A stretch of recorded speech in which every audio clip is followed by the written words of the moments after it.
Ladies and gentlemen, it is Tommy Hansa of Hansa Coffee, Libertyville's original specialty coffee roaster.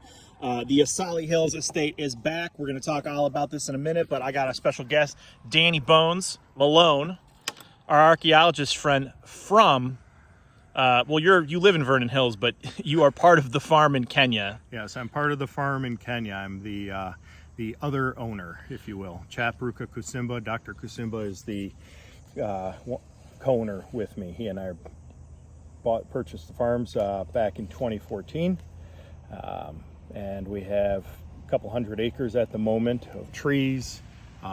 We have fruit trees. We have a lot of honey, which is where we get our name Asali, which is Swahili for honey.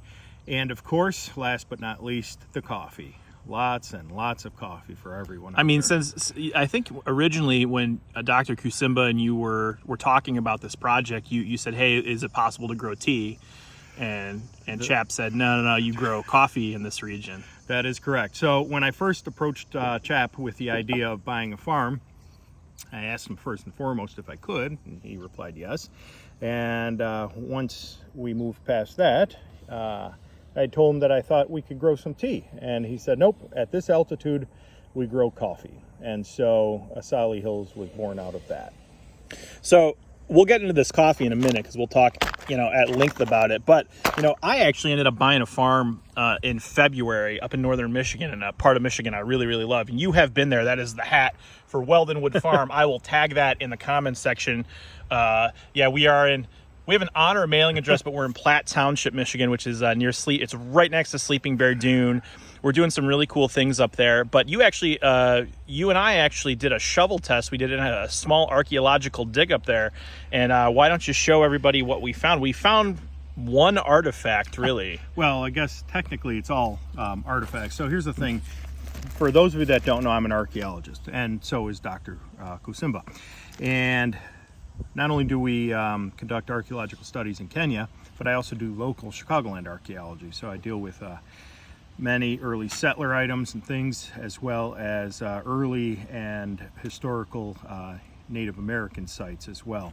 And I do work with many Native American people within the community with regards to their history. So that all being said, Tommy Hansa here bought the farm in Honor, Michigan, named it Weldonwood.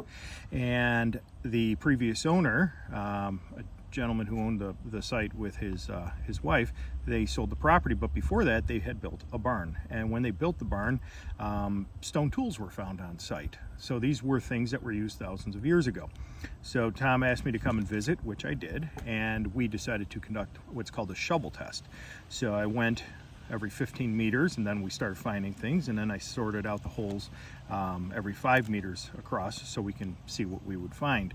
And what you do is you systematically go through the site digging 40 centimeter holes, and only go down about so far to see if we can find anything. And this is so we don't destroy the site overall, but to get an idea of what's out there. And we did find quite a bit of coal. Now this really isn't surprising to find something like this.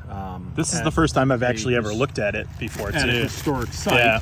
Yeah. But what's interesting is we know that the site was used previously by the first owner. He was a farmer, and so he owned the site as well as logging companies. So logging companies had gone through and set up logging camps.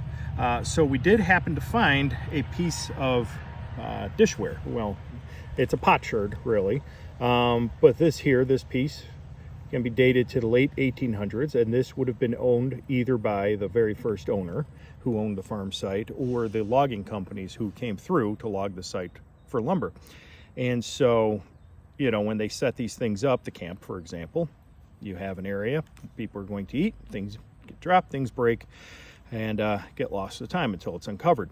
Same thing with the previous owner. He had to heat his house, and he and his family had to eat off of things, plates. Yep. And sure enough, something may have broken, so they probably just tossed it in a trash heap. Unfortunately, we did not find any stone tools at the site. Doesn't mean that there isn't anything more, but eventually, hopefully, we can go out there and do a proper excavation. So the shovel test is just a preliminary to excavations. It allows us to set that up. It was very cool to have you there. I had, it's really fascinating. I got to learn the methodology behind the digs. It was a lot of fun. Very hot. It was, the sun was beating down. I think we had like Very hot and very strategic. you know, but we had a couple of beers. It was fun. At lunch, yes. My wife got involved for a little bit, and she was like, okay, you know, you guys are nuts in the middle of the day, but it was really fun. Wow. So Weldonwood Farm, Dan is wearing our hat. I will tag it in the comments section. We are going to be doing a lot of cool stuff. Honey, next year we're going to start our honey, a lot of wood products, maple syrup, maple water, all sorts of cool things. An excuse for me to get up to a really beautiful part of the country that I love. So I'll tag that in the comics. Dan also, if anybody's had the Fire Bear hot sauce from Hansa, Dan actually is a big steak guy, and if you follow him on Instagram, I will tag him too. He does a lot of steak rubs and things. So this is actually a steak rub with Asali Hills coffee. We're going to call it Asali Grills, and we're going to have it out for definitely by Thanksgiving. So we'll have small jars of it you can purchase and keep doing some cool culinary things like that. So that was just another cool product that I think we were having a cigar one night. We decided that that'd be a cool product to do. I think it was a joke at first. It did start off as a joke. Yeah. I started to do it for myself last summer. And I thought, you know what? Tom came over, had some cigars. Alcohol is always involved. And thought, you know what might be a great idea? Let's perfect this. So the ingredients, we're still perfecting it. Yeah. And so this one's not for sale. So we'll get the recipe down and eventually get this We'll out do a for cookout sale. video with that one. But we're here to talk about your coffee, Dr. Kusimba's coffee, and the beautiful country of Kenya that you just have described to me many times as basically your second home. So let's go back to tell a little story. You and I met. You walked into my coffee shop about 3 years ago. Met me on a whim, told me about your farm. I said, hey, bring me some samples if I like it. This happens all the time. Bring me some samples. If I like it, we'll talk. And we did. And it was a really good opportunity to help you guys develop the farm in a capacity of specialty coffee.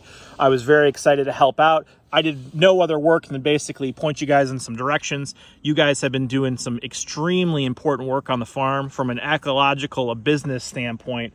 And last year we were able to make some serious improvements. And why don't you talk a little bit about that? Well, first of all, if it wasn't for you and Kevin, we would not be as far as we are now. That's not true, but it is true. You know, your guidance to both of you, your opinions, and everything that you've done for us, we are very grateful, Chap and I. That said, the improvement, so last year, in order to get this up and running, we had our estate manager, Christabel. She was professionally trained, earned a certificate, and she was trained in the whole scheme of coffee processing. Processing the coffee. And so this year, as opposed to last year's crop was great. The coffee was great. We have a large following. But that all said, our pickers, they were picking everything, green and ripe. This year, they picked exactly what they were supposed to pick. She was trained, and therefore trained the pickers as well. And they also set up, within a few days, drying beds. So we have drying beds, which we didn't have last year. So now we have drying beds. And with that all said, we were able to produce two types of coffee, natural and washed. Some of the improvements to add on to that is we've upgraded many of our hives. So we have more hives. And the biggest improvement coming is the mill, our coffee mill. That's not an improvement. That's a whole nother business that you guys are embarking on. And I'll just step in really quick and kind of give you the logistical backbone of what our problem was with Asali Hills. It wasn't the product. It was getting the coffee to the mill. It's dangerous. You can lose product. Our friends across the board in Uganda lost 20 bags of our pea berry last year. They were stolen. So having a mill, which is where the coffee goes to be finished, put in a bag, and then shipped on to the to wherever it's going, you guys are making this investment. Dr. Kusimba is making this investment to actually mill your own coffee, which is going to allow us to do very cool things, including mill the neighboring farms' coffee. That's correct. Yeah. You know, it's gone will be the days of driving hundreds of miles to have our coffee milled and not knowing exactly what's being turned out. So essentially we'll be able to not only mill our own coffee, but we are going to be milling the surrounding areas. The farmers will now be able to send their coffees to our mill as well. So we'll be able to mill their coffee, and the best part is because it's all grown within the same region, we're going to be able to teach those farmers better methods, first of all, on how to produce their coffee, how to grow and produce their coffee. And then those that have done a good job, Asali Hills will buy from them as well. So we'll be able to start buying their crop. So too bad, so sad to all those other coffee roasters who have reached out to Asali Hills asking to buy coffee. Ha ha ha! I buy all of it. So I'm buying everything that's produced on Asali Hills' farm right now, and I'm glad that people want to buy your coffee. But they will be able to in the next couple of years. Here, we'll be able to actually sell them neighbors' coffee and also anaerobics. Carbonic maceration, all these experimental types of processing we're going to be able to do now that you guys have the mill. That's correct. Better things are coming. We're going to be able to do these different things. And as I said, it'll just improve the other farmers as well. It'll help them to improve their crops and to make better money off of what they're doing. And we hope to have the warehouse up in September, and by September at least. And then we think, according to Dr. Kusimba, the milling machine should be installed sometime in September or October.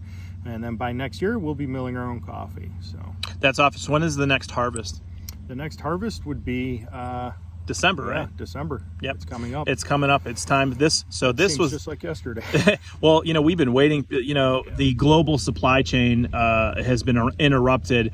There's a shipping container shortage. I don't know if you guys knew that. So shipping has gotten exponentially, more expensive. And not only that, it's just been hard. The coffee sat in Kenya in the warehouse much longer than we would have liked, but it's still going to go pretty fast. 17 bags between the washed and the natural this year.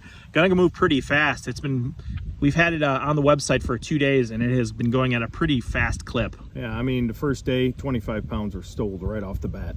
We hadn't even said anything about it either. So yeah, Ted had just finished roasting, and a call came in for 25 pounds. One person bought bought 25 pounds, and Ted roasts about 30 pounds of each, the natural and the washed, and this person bought 25 pounds right out the door. And yesterday, having stopped by the warehouse and looking at some of the mail outs, or order forms I should say, quite a few.